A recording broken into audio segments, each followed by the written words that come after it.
नगरचं अतिक्रमण आम्ही काढलेलं होतं. सदर हॉकर्सने एक सर्व्हिस रोडवर जनरेटर ठेवलेलं होतं मोठ्या प्रमाणात.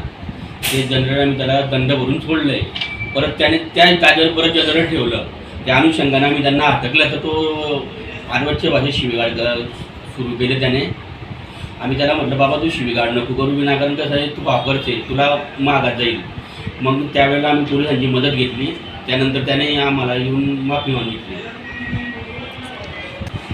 आता बघा, अतिक्रमणमध्ये जर प्रत्येक ठिकाणी आपण तक्रार करू तर मग आम्हाला कामच करणं सोयीचं होणार नाही.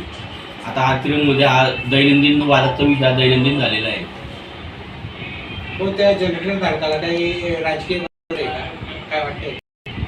तर काही आलं नाही. एखादी असं जनरेटर होताना काही नगरसेवक नाही, तसं काही नाही.